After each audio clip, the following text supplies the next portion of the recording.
Now, of course you can't have a navy without some form of ship classification system, a way to group them in order to understand their roles, be they a destroyer, a frigate, a cruiser. And in our distant galaxy of Avraxis, the navies are no different. So how exactly do they classify warships? Well, most standards are set by the Great Realm, and all of the ship classifications we'll be going over are all of the Realm's classifications. There are two primary categories that ship classification goes into. The first is military grade. These are the warships used for combat. Of course, this is where you'll get things like destroyers, which are supposed to be fast and hard hitting, though the issue is that most alien species really don't care about what the Great Realm has to say. And so for some species like the Kyril, if you were to just determine, let's say, destroyers being fast and hard hitting, then basically every single Kyril ship would be a destroyer. Which is why ship classification for military grade ships are usually just determined by size. Now, I won't be listing what the sizes are. The reason for this is there are no official sizes for Locus ships yet. I did mention in my video about the Jantine Imperial Navy that in my head canon, they're around a 1 to 30,000 scale, which by those standards would put corvettes at about a kilometre long, and yes, we are using the metric system here, although a bit closer to about 1.3 kilometres, though that would put them about in scale with Battlefleet Goth. Somebody's mentioned a non-Ravensfell IP on my channel. I'm not going to let that happen again. But yes, generally speaking, there are no official sizes right now. There may be in the future, and it's most likely going to be that 1 to 30,000 scale. But with this aside, we're not going to get into the actual sizes. So moving on, let's discuss the different size classifications that the Great Realm has. Going from smallest to largest, at first you have gunboats. These are the smallest type of ships you'll get, and they tend to only be used to support fighters or ground troops, and so you'll never see them used extensively in an actual naval engagement. The next up from that are corvettes, which are the smallest kind of capital ship, and well, small as far as this universe considers them. They're really only used in support roles, as much like gunboats, they're too small to pack any significant firepower. Actually, that's not true. They are a bit just big enough to pack a decent punch to other capital ships, though it usually isn't something that can be sustained, and they can be very easily backhanded.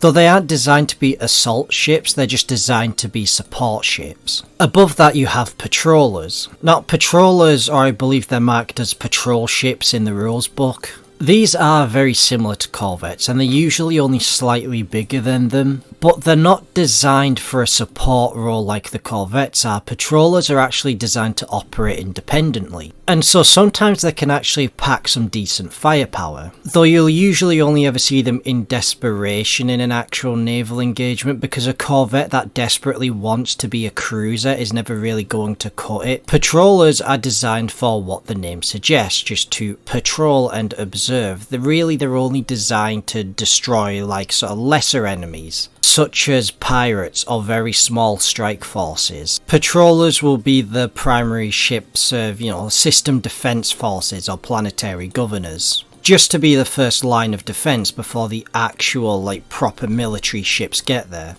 You'll then have defense platforms. Now defense platforms are kind of a weird one to do size-wise, because they can be any size, really. It's just considered like a stationary platform used to mount weaponry. And that's what's considered a defense platform. It's just a station that can't move on its own, but is used to defend a pivotal point. But most of them are around about, if not even smaller, than frigates or corvettes. Once again, these are primarily used by system defense forces. The reason for this is you're not really going to use a stationary defensive platform in a constantly moving battlefield. They're going to be positioned in just strategic points like around planets or near other space stations. And so a fleet that's on the move isn't going to use defensive platforms. But they can range to all sorts of sizes and can carry all sorts of weaponry. After this we then have frigates. Now frigates are your most common escort ship and are actually able to handle themselves in a bit of a brawl. They're probably what patrollers wish they were, and they're commonly used to just, well, much like corvettes, escort other ships, but unlike corvettes, rather than just support, used to actually fight oncoming enemy vessels. and are exceptionally good in being able to hold strategic points. Up above from the frigates, you then have destroyers. Destroyers are your fast assault ships that are used to bring a lot of firepower to the enemy very quickly, though unlike frigates they tend to have more armour, meaning that they're able to sustain themselves longer in a fight. They will usually be your most common assault ships, as they'll often have the best balance of armour, firepower and speed. And they make an extremely good vanguard to your war fleet. But up from that we then have the cruisers. Now, cruisers are split up into 4 different classifications, of which of course we'll go over each from, once again, smallest to largest. But before we do get into the individual subclasses, let's discuss what makes a cruiser a cruiser. Cruisers are designed to be multi-purpose vessels, which can form in a variety of different roles. This can be from acting as fire support ships, to planetary assault ships, or even acting as flagships. Cruisers are designed to be the ships that do whatever you need it to do. And this is where we now get into the subclassifications. The first off are light cruisers, the most common kind. Light cruisers will usually prioritise speed, and are your smallest kind of cruiser. And they are your most common kind of support cruiser, wherein they will usually provide fire support or be able to take strategic sectors. Up from that you have battle cruisers, which prioritise firepower. Battle cruisers are usually designed to just lay waste to the enemy, though they do have the same kind of armour as light cruisers usually. If you want to prioritise armour, then that's what heavy cruisers are for. Heavy cruisers usually prioritise armour and defence, and as a result tend to be your most common kind of flagship. But they aren't the largest, and this is now where we get into types of ships that aren't actually in the game yet. The largest type of cruiser is called a great cruiser. Generally speaking, great cruisers are more just light battleships, but since light battleships don't exist, they're just referred to as great cruisers. Great cruisers are basically just designed to be big, like the midway between cruisers and battleships.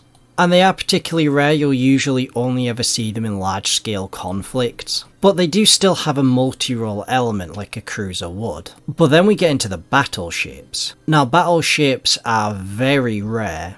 Battleships are extremely useful in the fact that if one's present, it's probably going to win. But they are extremely rare because the issue with the amount of manpower, resources and time it actually takes to man and operate these ships, they are just wholly inefficient. If you bring a battleship to fight someone who, let's say, only has a frigate and a couple corvettes, it's like trying to squash a spider with a thermonuclear bomb. And so there are very few situations in which battleships are necessary, however they are still kept and operated by most factions within the galaxy. Seeing a battleship in your fleet is something you don't really want to see, because even your own fleet, it means that the fighting is just getting that intense. And if you thought a battleship sounded intense, I wait till you hear about the super battleship. Anything bigger than a battleship is just considered a super battleship. Super battleships are the single strongest warships that can be fielded in any navy. Super battleships are just ludicrously fearsome. You may be interested to find out that there is currently one super battleship in the game. If you've watched my video on the Principality of Carapath, then I do mention this, that I did actually make rules and a model for the Song of Vengeance, which is Prince Leoyenith's personal flagship. It is a venerable class super battleship, of which only 8 were ever produced, and only 2 of them actually survive to this day. That being the Righteous Judgment, which is currently in the hands of the Great Realm, and the Song of Vengeance, which is in the hands of Carapath. There was the Peacekeeper, however the Peacekeeper was destroyed by the Song of Vengeance at the betrayal of Vajul. And the Peacekeeper was Emperor Costanza's personal flagship. I have not released the Song of Vengeance because it would just be game breaking if I did. I did make it so that me and a friend could play a game where he plays as the Song of Vengeance, and in that game I was wiped out. He played the Song of Vengeance, I played the Jantine Imperial Navy, and yeah, he just wiped the floor with everything I had. I did manage to get the Song of Vengeance down to half its health, but you know, it didn't fully work. Half his health doesn't really matter all that much if I've got no health. Though in the future I may add like great cruisers, battleships and super battleships to the game. I will also add the Song of Vengeance along with that. though that covers all the various ship classifications for military grade warships. But before we get into the classifications for civilian ships, there's something I'd like to share with you. So, as I mentioned in my fabled Carapath video, the Providence class battlecruiser wasn't the original battlecruiser for Carapath, it was the Guardian class. And, well, I've got what I want to do with the Guardian class. I've completely, redesigned it, overhauled it, it's got new rule sheets, and I gave it a new custom prow, which can be compatible with all the other kinds of cruisers as well. And the stern of the Guardian class is also compatible with the Providence class, so if you already have the Providence class, then you can just use the Guardian stern instead if you want a different look for it. Though, as said, the Guardian now has its own rule sets, its own model, and is the second battlecruiser that Carapath gets access to. So if you want access to the Guardian class for completely free, then the link to it is at the bottom of the screen here. I'm likely going to do more of this in the future if I have a unique ship or even just a cosmetic design that doesn't really have anywhere else to fit in. I may give it out for free in one of these videos. Now we'll get on to discussing classifications of civilian ships. Well, civilian and non-combat I should say, but non-combat ships are not necessarily determined by size like they are with military grade ships. Non-combat ships focus more on what the ship actually does rather than just its size. I mean, what the ship does is still considered in the classification of military grade ships, but the size becomes a much bigger factor in military grade ships. Size doesn't matter when it comes to non-combat ships. So there are two major categories and then there are a bunch of subcategories. The first is ships and stations, and we'll cover actual ships first. So the first and probably most common classification of ship that comes up with non-combat role ships are courier ships. Couriers are very simple, they're just forms of transportation. Usually it's cargo transportation, this being like fuel or ammunition or other sorts of general goods. And passenger transports will also come under the courier ships. Any ship with the express purpose of just taking things from point A to point B is classed as a courier. And from couriers you then have what would be known as utility ships. These are ships with, let's say, an express utility purpose. This could be a mining ship or a ship designed to repair other ships, or a ship designed for surveillance. These all come under the umbrella of utility ships. And I think that generally covers it for the civilian non-combat ships. If you're wondering what something like, let's say, a personal use ship, like let's say if you're a planetary governor of your own personal yachts or whatever, then that would come under the classification of things like courier ships. However, now we get onto actual stations. So space stations can be a bit more nebulous and have a lot more overlap on them. The main type of space station that you're going to know of will be transit hubs. These are much like service stations when you're driving in a car, where you can go after a long trip to get some snacks, do some shopping. A lot of the time they are like shopping centres in space, and they will more often than not have a permanent population that lives on them. But transit hubs are the most common to come up in day-to-day life, as they are very ubiquitous across the galaxy. The next most common you'll notice are known as depots. Depots are just stations used expressly to just store things such as fuel or other kinds of cargo. Depots will usually be positioned very close to transit hubs, and will usually have things like fuel stations where ships will commonly go to refuel. And beyond that you then have utility stations, which will usually have the express purpose of repairing ships, or be, let's say, dockyards, or mining stations will be another one.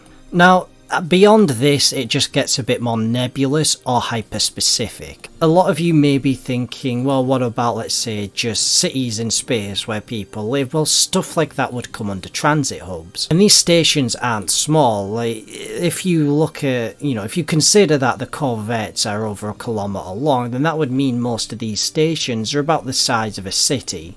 And they very likely have a few thousand residents, probably 20 to 30,000 people living there. So even just transit hubs are always going to have permanent residents who, live there. And so beyond that, stations get a bit more nebulous or hyper-specific. Like, you might have one that's a command post, but you could lump that under utility ships. Same with ships that are, like stations that are used as sensory outposts. So the three primary types of stations that you'll find are either transit hubs, depots, or utility stations, which I'd say would cover it for the ship classifications for civilian or non-combat vessels. So with that out of the way, if you have any questions, then I may have answers. The link to the Ravensfell Discord server is in the video's description. Same with my Patreon and Thingiverse, where you can get access to the models and game pieces. Do consider at least giving the rules book for Locus Fleet Commander a look-sees over if you haven't already. And I will catch you in the next video.